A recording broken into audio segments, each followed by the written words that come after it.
Bueno, pues vamos a pasar a la segunda doctora que va a intervenir. Ella es oftalmóloga, especialista en retina. Es la doctora Rosa María Coco Martín. Y bueno, pues es doctora, es licenciada en medicina, especialidad en oftalmología y es doctora en lo que es medicina y cirugía oftalmológica por la Universidad de Valladolid. Felicitarte, Rosa, porque recientemente has sido nombrada catedrática de esta especialidad de oftalmología por la Universidad de Valladolid y bueno,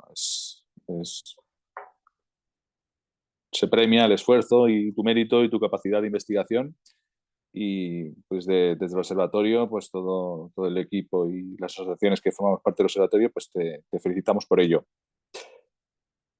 ¿Se me escucha, verdad? Sí, muchísimas Sí, gracias, vale. Raúl, y bueno, a Sí, todos los organizadores de esta sesión. aún, Cuando, aún, Rosa, aún no había terminado. cuando me Era digáis, porque quería saber si se escuchaba bien. Sí, sí, sí, cuando me sí, digáis, empiezo. vale, vale. Nada, pues quería seguir presentándote. Bueno, pues mira, Rosa lleva 18 años pues, dando docencia en lo que es la Universidad de Valladolid, en la Facultad de Medicina, ¿no? En la especialidad de oftalmología. Por otro lado, también su trayectoria profesional también es investigadora en el IOBA, el Instituto de Oftalmobiología Aplicada, y en él pues dirige lo que es la línea de investigación en patologías degenerativas y hereditarias de la retina, en colaboración con el genetista clínico, doctor Juan José Tellerías Urriols. Y bueno, en esta colaboración, pues ellos lo que persiguen es una correcta identificación, ¿no? de los pacientes que padecemos distrofias hereditarias de retina. Quieren con ello facilitar lo que es el acceso a un diagnóstico genético y al mismo tiempo pues implementar y desarrollar lo que son pues, bueno, pues terapias génicas dirigidas a estas patologías y con ello pues están formando lo que son redes de estructuras de investigación de carácter nacional y supranacional, ¿vale? Y luego, por otro lado, pues también lleváis 26 años en lo que es como retinóloga y especialista en distrofias hereditarias de retina, en el EIOBA. Así que, bueno, pues como vemos, estás dedicando todos tus esfuerzos y tu tiempo a estudiar las distrofias hereditarias de retina y, bueno, pues os presentamos a Rosa María Coco. Muy bien, Rosa, adelante. Gracias por venir. Muchísimas gracias a vosotros y muchísimas gracias por por tus amables palabras. Eh, Voy a intentar explicar lo que me habéis pedido, que bueno, realmente es a veces complejo porque, como les suelo decir yo a mis pacientes, los médicos utilizamos palabras y a veces es complicado entenderlos, ¿no? Estáis viendo mi pantalla, ¿verdad? Que le he dado a compartir hace un momentito. ¿La estáis viendo, Raúl? Sí, se ve, sí. Sí, Vale. creo que Se ve se Bueno, ve, pues sí, empezamos. se ve, ¿no? Ujú. Se ve, sí. Empezamos, ¿vale? Uy, a ver si me deja. Vale. Eh, ¿Qué es un informe oftalmológico? Bueno, es un documento que va a recoger los hallazgos que hemos encontrado en el examen ocular que realiza un oftalmólogo, junto con una propuesta diagnóstica y una propuesta de tratamiento. Este le va a servir al paciente como una referencia para futuras consultas, ¿no? Puede tener distintos informes de distintas fechas en los que se puede ver pues, su evolución, ¿no? Pues cómo su agudeza visual ha ido bajando o mejorando después de una cirugía o cómo ha estado evolucionando su campo visual. ¿Por qué es importante para el paciente tener el informe? Bueno, pues porque va a facilitar la comprensión y el recuerdo. A veces, lo que os digo, son palabras muy raras, ¿no? Diagnóstico, queratoconjuntivitis seca. ¿Cómo te vas a acordar de estas palabras? Bueno, pues si quieres buscar cómo se llamaba esa enfermedad rara que yo tenía o esa enfermedad frecuente que yo tenía, pero que tenía un nombre raro, miramos el diagnóstico y tenemos ahí la palabra. También nos va a servir para recordar el tratamiento que nos propusieron o si nos dieron unas indicaciones de unas señales de alarma, por ejemplo, los pacientes con riesgo de desprendimiento de retina. Si nota usted esto y esto, debe de acudir o debe de hacer esto o lo otro. Y también, muy importante en el caso vuestro, para solicitar la certificación del grado de discapacidad, para que os lo reconozcan, ¿no? En general, en todos los informes oftalmológicos vienen los datos de la exploración ocular básica. Esperad, no sé si me he saltado alguna. Bueno, vienen los datos de la exploración ocular básica, que van a incluir todas estas cosas. Va a poner AV, que es agudeza visual, el examen externo, los movimientos oculares, que es la motilidad ocular extrínseca, pone MOE. La MOI es cómo están las pupilas y los reflejos pupilares. Cuando ponemos PPA es la exploración con la lámpara de hendidura. PIO es la presión intraocular y FO es el fondo de ojo. Estas cosas suelen venir en acrónimo y luego viene pues, el resultado de esa exploración. Bueno, cuando exploramos a un paciente, no siempre hacemos esa exploración ocular básica. Hay veces que hacemos también pruebas complementarias. Por ejemplo, en un paciente con glaucoma o con retinosis pigmentaria podemos hacerle un campo visual. Pero a lo mejor a un paciente con DMAE no le hacemos un campo visual, pero sí le hacemos un OCT de mácula. Entonces, las pruebas complementarias, no, los resultados de pruebas complementarias no siempre están todas en todos los informes, ¿vale? Y una cosa en la que me quería parar especialmente es en las cosas que ponemos en el motivo de consulta, porque en el motivo de consulta muchas veces también utilizamos palabras raras. Las dos causas más frecuentes de disminución de consulta, de acudir a consulta, son la disminución de visión y el ojo rojo. Estas dos con mucha diferencia, ¿vale? Pero aparte de estas dos, que son las más frecuentes, tenemos otras causas de consulta. Por ejemplo, ponemos miodesopsias cuando los pacientes ven moscas volantes, ¿no? Veo moscas volantes que se mueven, puntos negros, hilos, redes, arañas, pulpitos, lo que queráis, moscas que se mueven. Eso lo llamamos miodesopsias. Cuando los pacientes ven luces que no existen, bueno, pues veo luces por aquí o veo un rayo que se hace grande y luego pequeño. A eso lo llamamos fotopsias o fosfenos, ¿vale? Cuando los pacientes ven doble, veo dos, una cosa al lado de otra, una cosa encima de la otra. A esto lo llamamos diplopia. Cuando nos refieren a una mala visión de colores o una alteración de colores o que no se reconoce bien los colores, lo llamamos discromatopsia. Cuando nos dicen, hay una zona aquí que me falta, no veo bien esta zona del campo, no veo la mitad del campo, no veo el campo, decimos que los pacientes tienen escotomas. Y cuando las líneas rectas las ven torcidas, anguladas, onduladas, decimos que tienen metamorfopsia, ¿vale? También es importante conocer las palabras más frecuentes que utilizamos de las partes del ojo, ¿no? Pues, el iris, que es lo marrón o verde del ojo, la córnea, que es la lente que está por delante, el cristalino, que es lo que cuando se pacifica da la catarata, la esclera o esclerótica, que es la pared del ojo, la coroides, que es la capa vascular del ojo, o la retina, ¿vale? Y os he dejado ahí a la derecha una lista de abreviaturas en las que no me voy a parar, que os pueden servir si le hacéis una captura de pantalla para, si me falta alguna, pues que podáis saber a qué nos referimos con esas abreviaturas, porque son abreviaturas muy utilizadas. ¿Vale? Si el paciente refiere escotoma o metamorfopsia, siempre le pasamos la rejilla de Amsler. En la rejilla de Amsler vamos a explorar los 10 grados más centrales y ahí podemos ver la presencia de los escotomas, que son estas zonas que se dejan de ver, que pueden ser centrales o paracentrales si no afectan a la fóvea. Y le podemos ver si ve torcido, dónde ve torcido, en qué zona de esos 10 grados centrales se está viendo torcido. Y siempre que hay alteraciones en la rejilla de Amsler, podemos decir que hay enfermedad macular, en la mácula, ¿vale? Bueno, hay otros dos síntomas que os quería comentar, que son la fotofobia y el deslumbramiento.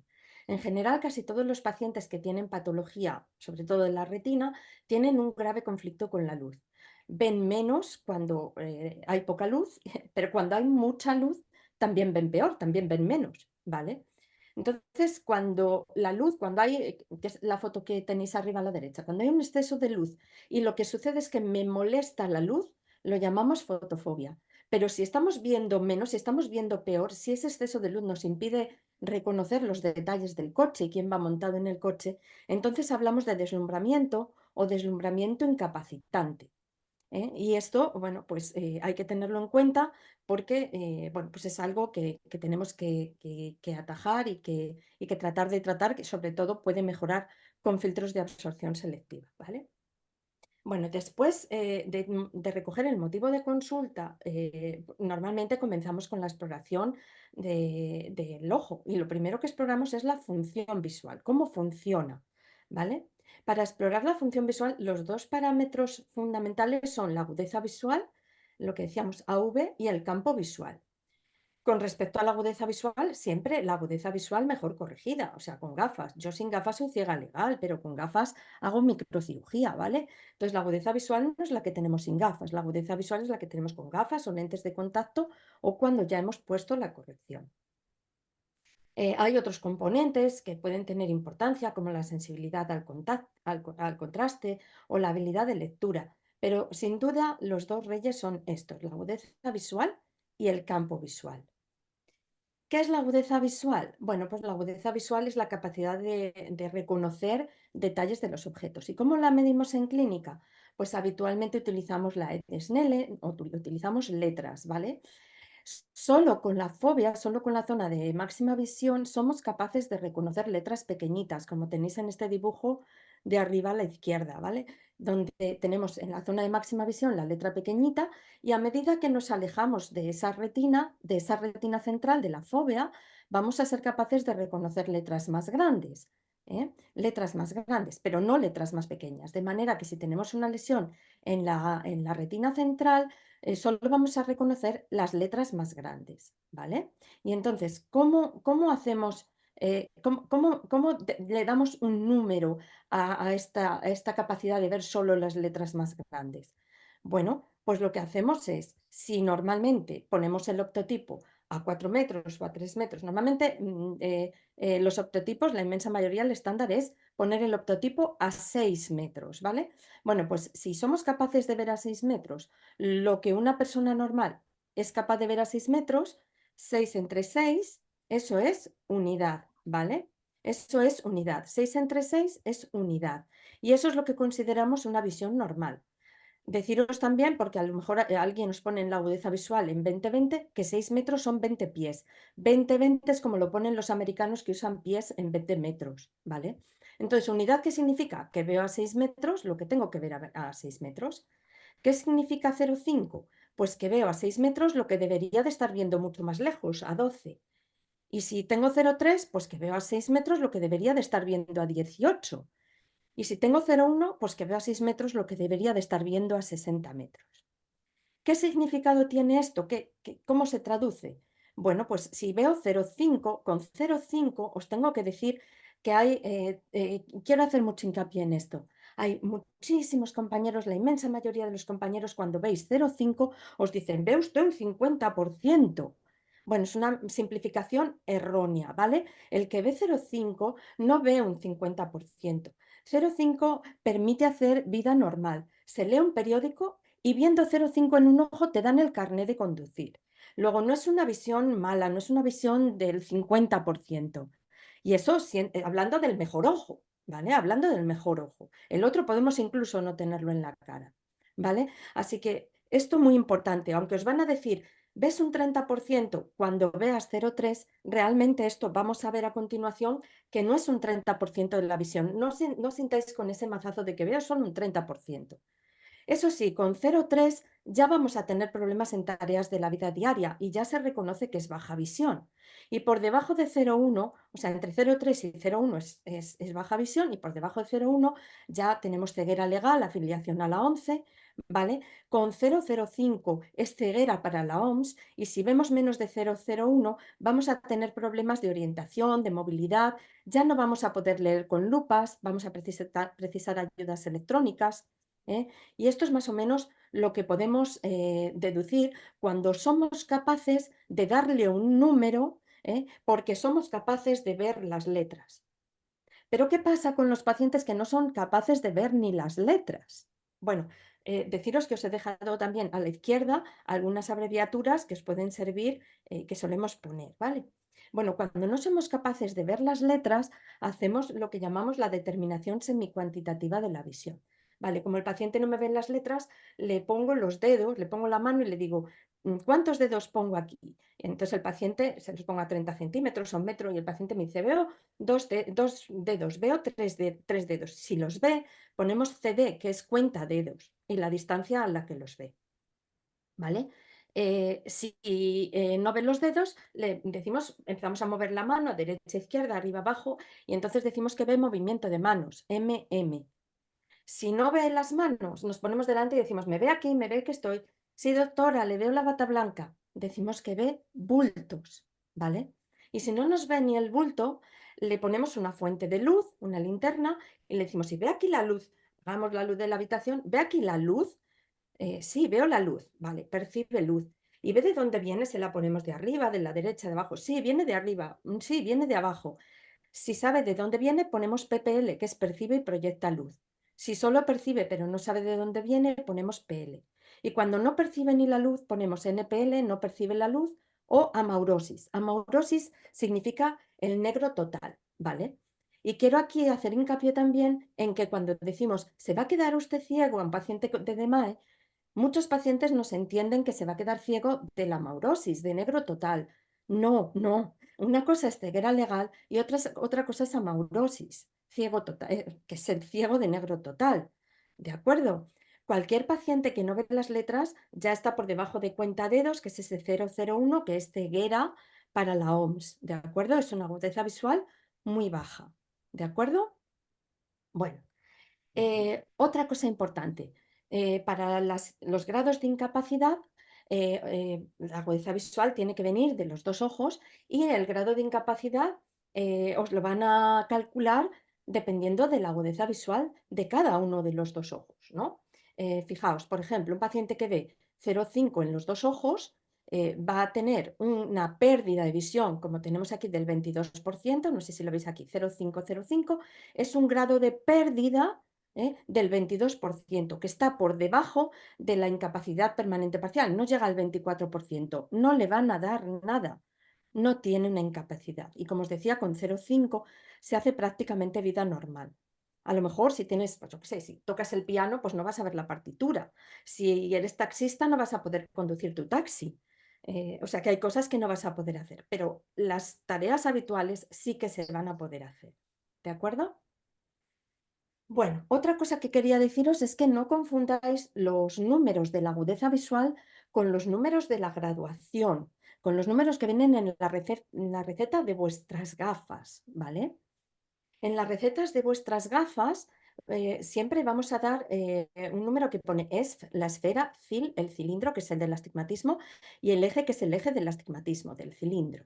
¿De acuerdo? La esfera va a tener un símbolo positivo si sois hipermétropes, ¿vale? Si sois hipermétropes, las lentes van a ser convergentes y van a llevar signo positivo, como veis aquí en esta figurita que tenéis aquí a la izquierda. Si fuerais miopes, las lentes van a ser divergentes y va a ir con un signo negativo, ¿vale? Bueno, para el cilindro y el eje, ¿qué es esto del astigmatismo y del cilindro y el eje? Bueno, para el astigmatismo es que en vez de tener, bueno, pues vuestra córnea perfectamente esférica, la tenéis un poco achatada por un borde, ¿no? Por uno de los ejes, por este eje que viene aquí pintado en verde o por el eje que viene pintado en rosa. Entonces, en uno de esos ejes está achatada vuestra córnea y eso hay que corregirlo. ¿Cómo hay que corregirlo? Pues se ponen lentes cilíndricas, que es esto que tenéis aquí como en verdecito, que pueden disminuir o aumentar la potencia para corregir ese astigmatismo. Y esas lentes cilíndricas hay que ponerlas en el eje concreto en que vosotros tengáis el astigmatismo. Así que vamos a dar también un cilindro que puede ser negativo, sí, que puede ser miópico o que puede ser positivo, con su eje de colocación, ¿vale? En algunas recetas viene la agudeza visual, pero habitualmente no pone la agudeza visual, la AV en la receta. Habitualmente os pone la esfera, el cilindro, el eje y como mucho la adición. La adición. ¿La adición qué es? La adición es cuando tenéis presbicia, cuando tenéis vista cansada a partir de los 40, 45 años, que dejáis de ver de cerca, como viene aquí este señor que ya no le dan las manos para alejarse más el periódico, pues necesitamos poner la corrección de la vista cansada. ¿Cómo la ponemos? Pues siempre la corrección de la vista cansada va a ser una lente positiva, positiva para la presbicia. Entonces la adición es, pues vamos a poner más 0,75, por ejemplo, o más, perdón, más 2,75. Entonces este paciente que era hipermétrope de 2,25 y le tenemos que añadir 2,75 de cerca, al final en el cerca, en un progresivo, que es lo que va a llevar aquí abajito, pues va a llevar 5 finalmente de esfera, ¿de acuerdo? De potencia esférica. Y aquí a la izquierda os he puesto una em, representación de qué es lo que hace realmente una lente negativa, ¿no? La lente negativa es la que tenéis arriba a la izquierda, que hace que veamos las bolitas del árbol de Navidad más grande de lo normal. Una lente negativa, perdón, esta es la positiva. La positiva, la de hipermetropía, hace que veáis las cosas más grandes de lo normal. La de miopía, estáis viendo las bolitas del árbol de Navidad más pequeñas de lo normal. Y en el astigmatismo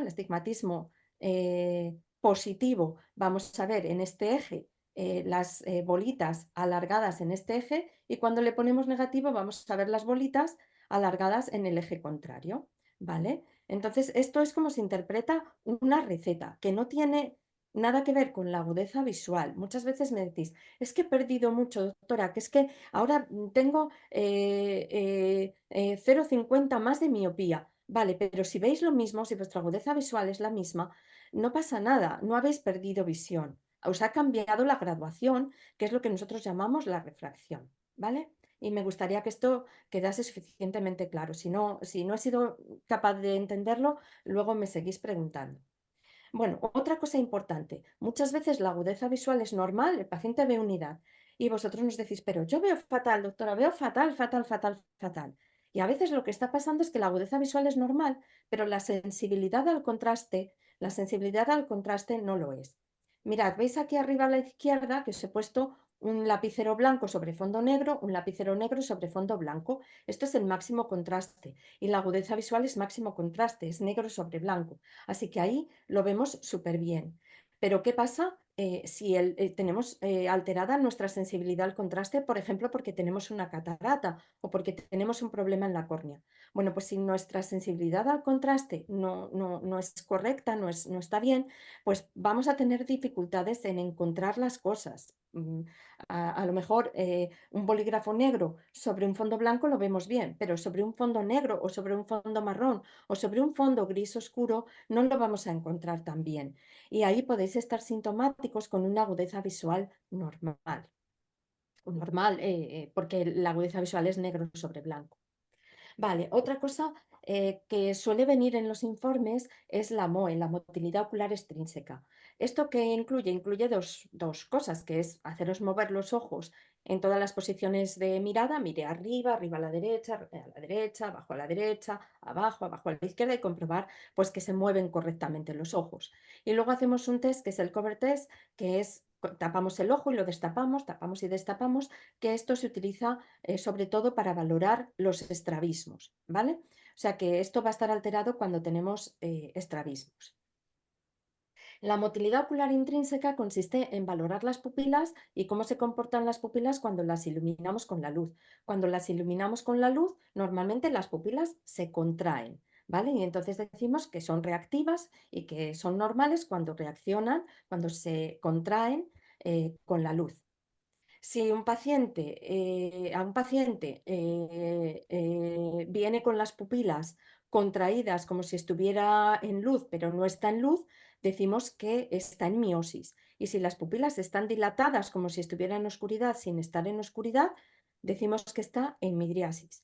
Y si un ojo tiene una pupila más grande y otra más pequeña, decimos que tiene anisocoria, ¿vale? Estas son las palabras que podéis ver que describen cuál es el estado de vuestras pupilas. Si son normales, pondrá pupilas isocóricas son iguales, y normorreactivas, reaccionan bien a la luz, ¿vale? Bueno, luego hacemos el examen externo, que es ver cómo están los párpados, o sea, según entréis por la puerta, cómo se os ve, si tenéis los párpados hinchados, si tenéis ahí un tumor en el párpado, cómo está el ojo, ¿vale? Y si queremos ver un poquito más adentro, tenemos que utilizar la lámpara de hendidura. El examen con lámpara de hendidura se llama biomicroscopía de polo anterior y lo resumimos como BPA. Con la BPA, con la microscopía de polo anterior, vamos a ver hasta el cristalino, la parte anterior del ojo, lo que se llama el segmento anterior, por delante de esta línea blanca. El segmento posterior no lo vamos a ver si no añadimos lentes, ¿de acuerdo? Entonces vamos a describir todo lo que vemos en la parte anterior del ojo, si vemos una catarata, cómo está la córnea, si vemos inflamación en cámara anterior. Después determinamos la presión intraocular. La presión intraocular no es suficiente para diagnosticar un glaucoma. Para diagnosticar un glaucoma tenemos que ver cómo está la presión intraocular, pero tenemos que también valorar cómo está el campo y cómo está el nervio óptico, ¿vale? Después dilatamos y revisamos el fondo de ojo. En el fondo de ojo vamos a ver el estado del nervio óptico, de la mácula, de los vasos, de la retina, de la periferia de la retina y podemos detectar un montón de lesiones como tenéis en este acúmulo de lesiones que es ficticio que tenéis en la foto de abajo a la izquierda, ¿vale? El fondo de ojo lo vamos a poder ver con un oftalmoscopio de directa, que es la foto que tenéis arriba a la derecha. La siguiente es la lámpara de hendidura, pero con una lente añadida que me permite ver la parte de atrás, o bien con un oftalmoscopio de imagen invertida, que es el que nos ponemos en la cabeza, ¿de acuerdo? Que es el que tenéis abajo del todo. Y después, pues no a todos los pacientes, no en todos los informes van a venir datos de exploraciones especiales. Por ejemplo, los pacientes con glaucoma les hacemos una gonioscopia, que es explorar el ángulo que hay entre la córnea y el iris, y valorar cómo está ese campo. También le solemos hacer a los pacientes con glaucoma paquimetría para medir el grosor corneal. Los pacientes con patología en la córnea les hacemos una topografía para revisar cómo es la forma de la córnea. Por ejemplo, los que tengáis queratocono, siempre os va a venir los datos de topografía.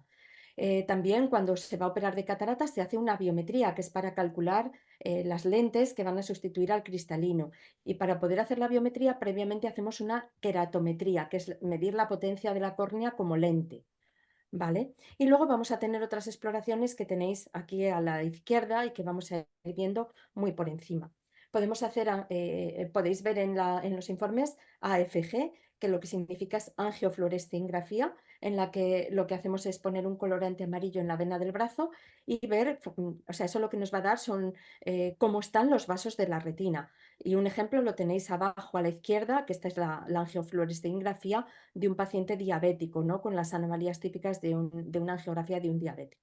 O también podemos utilizar otro colorante que es el verde de indocianina. A esto se llama angiografía con verde de indocianina y a esto le ponemos ICG, que es el que nos permite ver la circulación coroidea, que es la foto que tenéis a la derecha.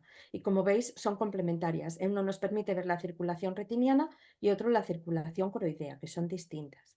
¿Vale?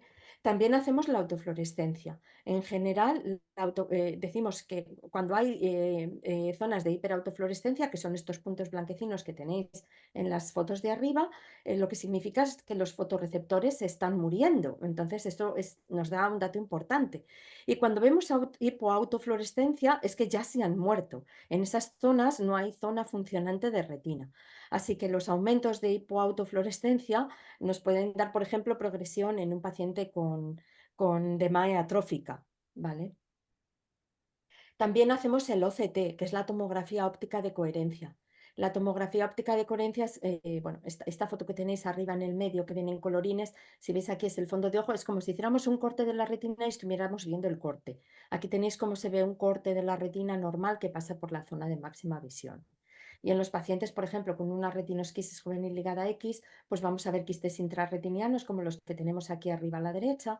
En un paciente con retinosis pigmentaria, que es esta foto que pone RP, pues la línea de fotorreceptores, que es esta más oscura, que es esta más oscura de aquí, pues vemos cómo desaparece en un determinado momento. No sé si sois capaces de ver aquí.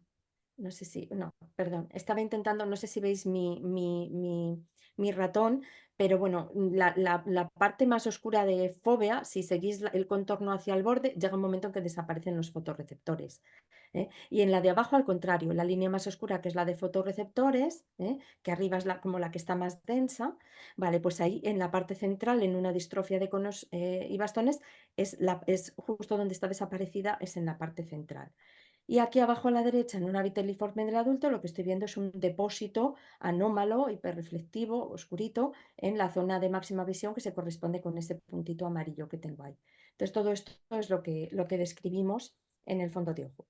Bueno, hay una exploración con OCT que se llama OCT en geografía, que es que con el OCT y sin poner ningún colorante conseguimos ver los vasos, ¿vale? Entonces podemos conseguir ver los vasos, ver anomalías vasculares, ver zonas de defecto del llenado vascular, como veis aquí abajo en una oclusión vascular o en una DMAE, pues conseguimos ver los neovasos en la retina. También podemos ver la exploración, podemos hacer una exploración con electroretinograma y siempre va a ser importante el resultado de la onda A, que nos va a dar la función de los fotorreceptores, y de la onda B, que nos va a dar la función de la retina interna, ¿vale? Si hacemos el electroretinograma en oscuridad, nos va a dar la función de los bastones, y si lo hacemos en luz, que es el fotópico, en oscuridad lo llamamos escotópico, en luz lo llamamos fotópico, pues nos va a dar la función de los conos. Y luego, pues recordad que la visión no es solamente el ojo, es el ojo, todo el sistema visual, y al final el que tiene que ver es el córtex occipital. Y a veces los pacientes no veis porque tenéis un problema en el nervio óptico o en la vía visual o un problema neurológico. Así que a veces os pedimos diagnóstico por imagen, pues para ver la órbita o para ver el sistema visual, y también podemos haceros potenciales visuales evocados, que lo que nos van a dar es la función de esta vía visual ya en el córtex occipital, ¿vale? Así que con todas estas exploraciones, si tenéis baja visión, podemos encuadraros dentro de uno de estos 4 grupos funcionales, ¿no? O bien tenéis escotoma central, o una restricción de campo periférico, o un problema neurológico de campo, o una borrosidad difusa. ¿Qué es esto? Bueno, pues los pacientes con glaucomas avanzados o con retinosis pigmentaria, lo que tenéis es una restricción periférica de campo. Lo que perdéis es el campo periférico. Y cuando tenéis una restricción periférica de campo, decimos, siempre damos en el informe los grados centrales que están preservados. Esto de dar los grados del campo solo lo hacemos cuando el defecto en el campo es este, y solo tiene valor cuando la pérdida, el defecto en el campo es una restricción concéntrica de campo, ¿vale? Ahí damos los grados que están preservados. Y si esos grados preservados son menores de 10, entonces es cuando podemos decir que tenéis una ceguera legal, derecho a afiliaros a la ONCE, etcétera, etcétera. Si son más de 10, entonces es cuando todavía os consideran que no tenéis derecho a muchas cosas, ¿vale? Pero los pacientes que tenéis defectos centrales, a veces nos pedís, póngame los grados que me lo piden para la discapacidad, ¿vale? Aquí no hay grados preservados, porque precisamente lo que tenéis afectado es el campo central y tenéis el resto del campo, ¿vale? Entonces, para la determinación del grado de discapacidad, el campo visual solo se tiene en cuenta cuando tienes perdido mucho campo periférico. Si tienes afectada la visión central, entonces lo que miran es la agudeza visual, ¿de acuerdo? Y si la agudeza visual está entre 0,3 y 0,1, entonces tienes baja visión, y si es por debajo de 0,1, entonces tienes ceguera legal, ¿vale? Y con respecto a los pacientes que tienen problemas neurológicos, pues han tenido un accidente y daño cerebral adquirido, un ictus, etcétera, pues pueden tener graves problemas porque pierden una mitad del campo visual, la mitad derecha o la mitad izquierda, o las dos mitades derechas o las dos mitades centrales. Entonces, quería haceros notar que los que tenéis, por ejemplo, una hemianopsia, que es como se llama el defecto de la mitad de campo, te falta la mitad de campo de los dos ojos, pues también os consideran un 22% y no os dan el grado de incapacidad. Aunque todos sabemos que vais a estar muy fastidiados, igual que los que tienen 20 grados de campo central conservado, vais a estar muy fastidiados, pero no siempre os van a reconocer el grado de discapacidad, ¿vale? Y deciros también con respecto al campo, en la interpretación del campo, que es importante en los campos visuales, siempre damos las pérdidas, los falsos positivos, los falsos negativos y las pérdidas de fijación. Estos datos nos van a indicar la fiabilidad de los resultados. Si estos datos son malos, el campo visual probablemente es para tirarlo a la basura, ¿vale? Porque es que habéis tenido muchas pérdidas de fijación y ese campo no es fiable. Tenemos a ver dos datos que también nos suelen poner en los informes, el VFI, que es la visión útil residual, el porcentaje de visión útil residual, y el DM, que es como si es negativo, lo que nos está indicando es el defecto, que hay un defecto en el campo visual, ¿vale? Esos dos datos también son importantes. Y luego podéis tener una borrosidad difusa, que es lo que produce la catarata o las enfermedades corneales. Y eso es todo lo que yo quería explicaros sobre el campo visual. A lo mejor alguna cosa no os ha quedado clara, pero queda a vuestra disposición para cualquier aclaración. Pues muchísimas Muy bien, gracias, Rosa. Sí, perdona, doctora Lorena. Coco. Voy a leer algunas de las cuestiones que nos han planteado. Hay una que muchas veces lo comentamos las personas afectadas y es eh, mm, algo ha comentado, es la imposibilidad mm, de cuantificar, de medir la fotofobia, los deslumbramientos, la ceguera nocturna. Existe, pero no hay lo mismo que en el campo visual o lo mismo que en la agudeza visual. No hay unos valores métricos para decir si es más intensa, menos intensa. eh, Porque es que incluso muchas veces en los propios informes oftalmológicos no aparecen esos problemas. Y hay gente que tiene una agudeza visual todavía considerable, importante, o un campo visual no relativamente, es decir, bien, todavía bien, se puede defender bien, pero sin embargo los deslumbramientos son terribles y la agudeza, la ceguera nocturna también, con lo cual no le imposibilita de otra forma también. Pero claro, no hay nada que permita medir eso. Vaya, creemos que no hay Sí, nada. bueno, hay una cosa que normalmente no se hace en las consultas de oftalmología, pero que a lo mejor algunos, cuando habéis pasado el test de conducir, sí que os lo han hecho. Hay un test en el que se da una luz muy intensa, que te deja deslumbrado, y luego se mide el tiempo de recuperación. O sea, te dejan cegado con la cantidad de luz que te ponen y luego te ponen las letras otra vez y se mide el tiempo que tardas en volver a ver esas letras. ¿Qué sucede? Pues que como otras muchas cosas son test subjetivos. Dependes también de que el paciente te conteste. Te tiene que querer contestar bien. Quiero decir, siempre se supone que el paciente quiere responder bien. Pasa lo mismo con la agudeza visual y con el campo visual. Son pruebas subjetivas, son subjetivas. Entonces tenemos algún problema con pacientes que a veces son simuladores, sobre todo, por ejemplo, después de accidentes de tráfico, por eso lo usan mucho los de tráfico. Pues después de un accidente de tráfico dicen no veo nada y a veces simulan que han perdido la visión tras el accidente y no les encuentras la causa, ¿no? Bueno, pues a veces pues, no contestan la agudeza visual, no contestan el campo visual. Bueno, ahí tenemos problema con las pruebas subjetivas, porque siempre es algo que depende del paciente y siempre puedes tener un inspector médico que dude, ¿vale? Sobre todo, o sea, imagínate que en el informe pone que tu fondo de ojo es normal, que todas tus exploraciones son normales. Y lo único que es anormal es lo que depende subjetivamente de ti, de que tú respondas. Ahí a veces se generan dudas. Evidentemente, un paciente que le exploramos y tiene una atrofia de nervio óptico, tiene una atrofia en la mácula, tiene una opacidad en la córnea, tiene una catarata significativa, pues tenemos una explicación para esa disminución de visión, nadie lo duda, ¿no? El problema nos empieza a surgir cuando las exploraciones que hacemos son normales y el paciente no responde a las pruebas subjetivas, ¿vale? Creo que me he ido por los cerros de Úbeda, pero vamos, básicamente sí que hay un test de recuperación deslumbrándote y midiendo el tiempo, que normalmente están en las pruebas donde te hacen el test de conducir, ahí lo tienen, pero en las consultas de oftalmología yo lo he visto en muy pocos sitios, en muy pocos sitios. Nosotros lo tenemos porque hemos trabajado en filtros, pero lo habitual es que no se tenga en los hospitales.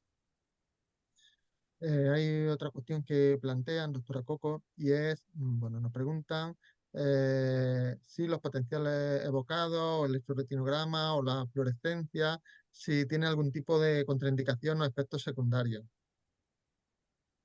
A ver, los potenciales visuales evocados a priori entiendo que no, porque es poner unos electrodos que van pegados aquí en la cabeza, en la parte de atrás, en el corteza occipital, y en principio tampoco va a pasar nada porque te pongan ahí unos electrodos y te den y te pongan una luz Vamos, que lo que te ponen para hacer el potencial visual evocado es como un damero de ajedrez en la que hay unos cuadrados blancos y negros que se van transformando los blancos en negros y los negros en blanco. Ni siquiera es una luz intensa, ¿vale? Entonces yo entiendo que los potenciales visuales evocados no. El electroretinograma, bueno, pues es una luz intensa que nos va a deslumbrar, sobre todo cuando hagamos el fotópico.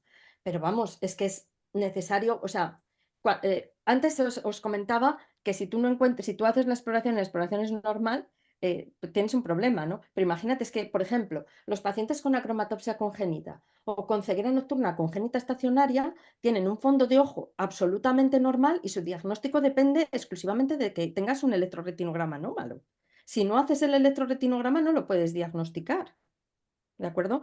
Y el electroretinograma tampoco te hacen nada en el ojo, es ponerte unos electrodos y unas luces que sí que de entrada sí que te van a deslumbrar más que el potencial visual evocado, pero que para algunos pacientes es absolutamente necesario.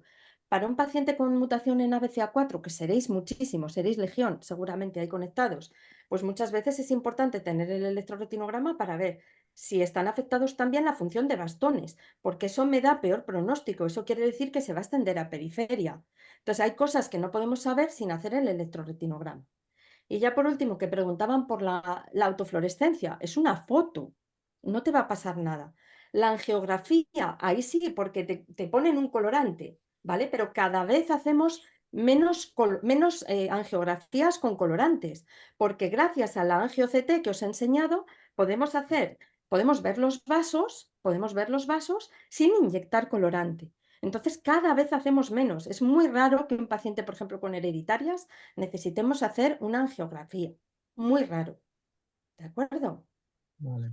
Un diabético puede que sí, un diabético puede que sí. Un además normalmente lo vemos con la angio-CT. Una membrana de un miope normalmente la podemos ver con una angio-CT. Entonces no necesitamos inyectar colorante. ¿Vale? Doctora, no paran de felicitarla por el chat, ¿sabes? Por la ponencia, por la presentación. Nos hacen por aquí otra pregunta y es cómo se pueden determinar los grados centrales del campo visual cuando no es igual en los 4 cuadrantes. Claro, eso es un problema. No se puede, quiero decir que, bueno, pues ahí se hace una estimación más o menos. Si se acerca a los 10 grados, pues damos 10 grados. Y si por 3 cuadrantes es mayor de 10 grados, es que el campo visual es superior a 10 grados. El campo visual residual, el que nos queda conservado. ¿Vale? Es decir, el grado de discapacidad por campo, cuando la agudeza visual está bien, solamente se puede dar porque has perdido demasiado campo periférico. Si no, no se da la discapacidad visual por campo. Entonces, tienes que tener una retracción que te quede muy poco campo. Para mí, nuestra legislación es súper restrictiva. O sea, en Estados Unidos, con 20 grados de campo, ya te dan ceguera legal, ya te dan todo. Aquí te piden 10. Para mí es muy restrictivo. Ahí a lo mejor se puede hacer algún contacto con alguien del ambiente legislativo para que pusieran 20 grados porque es mucho más lógico. Esa es Porque con 20 precisamente, grados estás fatal y con 18 y con 15 si estás fatal. pues doctora, precisamente esa es una de las cuestiones que se plantean también aquí en el chat, donde dice que al haber un nuevo baremo del certificado de discapacidad, ¿cómo se deben adaptar los informes oftalmológicos a ese nuevo baremo? Bueno, es que yo creo que los oftalmólogos vamos a seguir poniendo los datos de la exploración que hemos realizado. Entonces, por ejemplo, los compañeros de glaucoma, lo digo por si hay algún paciente con glaucoma, los compañeros de glaucoma, los datos del campo visual, lo que os he enseñado, suelen dar el VCI y el DM, no te dan los grados que te quedan, porque es muy raro que por glaucoma llegues a tener 10 grados de campo. Los glaucomas muy avanzados sí que llegan a tenerlo, ¿vale? Pero tiene que estar avanzadísimo el glaucoma. Bueno, y de hecho por glaucoma hay pacientes que están ciegos incluso en amaurosis, pero no es lo más habitual. Entonces ellos no suelen dar los grados que te quedan en el centro, sino que suelen dar el VCI y el DM. Entonces, cambiar esos datos que son los que dan los compañeros de glaucoma a que te den los grados y tal, es complicado. Ahí a lo mejor tendríais que hacer algún contacto con la Sociedad Española de Glaucoma y la gente de glaucoma, pues con Julián García Feijóo, que además, bueno, ahora están muy metidos todos los del clínico en la Sociedad Española de Oftalmología, y son los que llevan también la Sociedad Española de Glaucoma, y a lo mejor pues tratar de hacer alguna formación a los glaucomatólogos para que lo hagan así. En general, ya te digo, es que los informes oftalmológicos van a seguir saliendo como salen, porque ahora con la digitalización de las historias lo que toman es los datos de la historia clínica digital y, por ejemplo, el deslumbramiento y la fotofobia no van a aparecer. Va a ser muy difícil que en los hospitales aparezca ese dato porque no van a tener el test para hacerlo. El campo visual te van a dar el VFI, muchos oftalmólogos, porque es lo que se pone en la historia y el informe capta el dato de la historia digital. Entonces, bueno, pues yo creo que quizá la única vía es acercarse cada uno a atención al paciente y pedir que en mi informe médico conste esto y esto y esto y esto.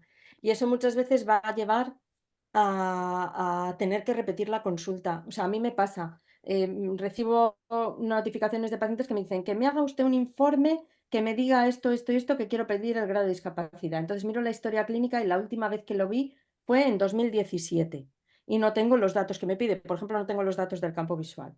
Tengo que volver a verlo. Primero, porque para una discapacidad te piden un informe de menos de 6 meses de la revisión. Entonces, el informe tiene que ser de una revisión que te han hecho hace menos de 6 meses. ¿Vale? Y luego, pues que si no tienes campo, pues hay que hacer tele para dar los datos del campo. ¿Vale? Y básicamente lo que te van a medir es agudeza visual de campo. Eso es Nosotros lo les que van a pedimos a medir. las personas afectadas por alguna patología ocular eh, que se pongan en contacto con las asociaciones de pacientes, porque por ahí muchas de las cuestiones que están planteando en el chat son las propias asociaciones de pacientes, ¿no? De las diferentes patologías, eh, que afortunadamente en España hay muchas asociaciones, muchos colectivos que tocan pues, retinosis pigmentaria, retinoblastoma, cromatosia, glaucoma, etcétera. Y que sean las propias asociaciones de pacientes las que orienten un poco a la persona afectada, ¿no? Para que cuando vaya al oftalmólogo pueda pedir. Yo sé de pacientes que han ido al oftalmólogo y le han pedido, porque nunca se lo habían hecho, que le haga un electroretinograma o los potenciales visuales evocados, eh, o el estudio genético, ¿no? Que eso es algo que ahora después abordaremos. Y al final, pues bueno, pues se hace y ya está. Entonces, yo reivindico aquí la figura de las asociaciones de pacientes un poco también como colaboradores, efectivamente, y como en fin, un poco para orientar, ¿no? Y a los pacientes. Aquí me hacen cuestiones, muchas a raíz de haber hablado, de haber tocado el tema de la incapacidad y la discapacidad, pues me preguntan sobre al haber tenido retinoblastoma en un ojo derecho, tuvo enucleación, que eso cómo se tiene en cuenta la discapacidad, o por ejemplo gente que ve muy bien pero tiene ceguera nocturna muy alta o deslumbramiento muy alto, pero no se puede, lo que hemos comentado antes, ¿no? Que no se puede medir, no hay nada que lo mida. Yo creo que en estos casos, a todas estas personas que están aquí planteando estas cuestiones, ¿no? Lo suyo es que se pongan en contacto o con ONERO, con el propio Observatorio Nacional de Enfermedades Raras Oculares o con las diferentes asociaciones de pacientes que existen en España y en América, porque, doctora, hay muchísima gente que nos está viendo desde Colombia, Argentina, Chile, Ecuador, estoy viendo aquí el chat y están saludando. En fin. Y bueno, todo el mundo da las gracias por la presentación y bueno, todas las dudas que surgen en este caso, por favor que la hagan también llegar a las asociaciones de pacientes. Hay alguna gente que ha levantado la mano también. Decir que no vamos a poder dar voz, que las cuestiones, por favor, prioritariamente que se hagan por escrito y nosotros lo trasladaremos a cada una de las participantes, de las ponentes en este caso. Doctora, una pregunta que me plantean aquí. Dice, en Alemania, en la clínica universitaria de ojos de Tübingen, están diseñando una máquina para medir la fotofobia, pero todavía está en test. Mi hija, que tiene cromatopsia, participa en este estudio. El dispositivo que están desarrollando servirá de prueba para la práctica oftalmológica y en un futuro este síntoma de ceguera diurna podría así demostrarse objetivamente para concesión de ayuda, compensación de desventajas, grado de discapacidad grave, etcétera. Vale, me lo comentan un poco para compartir esa información. Bueno, pues mira, esto. Quiero hacer una matización. Siempre que un paciente tenga catarata o que tenga una enfermedad en la retina en la que haya pérdida de pigmento en la retina, cuando dice tengo deslumbramiento, le creemos. Tiene deslumbramiento, ¿de acuerdo? Entonces, aunque no tengamos una medida con un número, sí que podemos poner en la historia que el paciente tiene deslumbramiento. Y, o sea, esto va a ser así, ¿de acuerdo? O sea, que nadie le va a cuestionar a un paciente pues, que sea muy miope y tenga una zona de atrofia en la retina, o un paciente con una edema atrófica, un paciente con retinosis pigmentaria, o un paciente con catarata, o un paciente con un leucoma en la córnea. Nadie le va a cuestionar que tiene deslumbramiento. Ese paciente, por su enfermedad, uno de los síntomas que va a tener es deslumbramiento. Nadie lo va a poner en duda. ¿De acuerdo? Otra cosa es que no le podamos dar un número, pero sí que vamos a poder decir que tiene deslumbramiento. Hay otra pregunta, Antonio, que no sé si se te ha pasado, que es de ¿qué prueba diagnóstica es necesaria para ver si hay pérdida de fluido en pseudosantoma elástico? Uy, el pseudosantoma elástico lo que produce en el ojo son estrías angioides, ¿vale? Entonces, los pacientes con estrías angioides lo que tienen es membranas neovasculares subretinianas, iguales que las de la DMAE o que las que desarrollan algunos miopes, etc. Entonces, cuando tienes una anomalía vascular debajo de la retina, puedes perder fluido. O sea, esos vasos anómalos sueltan fluido en la retina. Y eso se ve en el OCT. Se ven quistes en el OCT o se ve la retina levantada que hay fluido. Y si haces el tratamiento con antiangiogénicos, que se trata igual que la neovascularización de un edema, pues se ve que baja el fluido. Y haces el control con el OCT. Pues creo que con la doctora Rosa Coco vamos a dejar aquí el turno de preguntas. Nos quedan dos Sí, ponentes más y sí. le agradecemos enormemente. La verdad que ha sido también muy clarificador y la verdad que ayuda bastante a que sepamos interpretar los informes oftalmológicos porque muchas veces entre la abreviatura y la numeración, las mediciones, todo el tema es bastante complicado. Ya los que estamos más acostumbrados a ver muchos, sabemos un poco orientar a los pacientes y a los familiares a que lo entiendan un poquito, pero la verdad que ha sido bastante clarificador. Muchísimas gracias, doctora. Gracias a vosotros otra vez.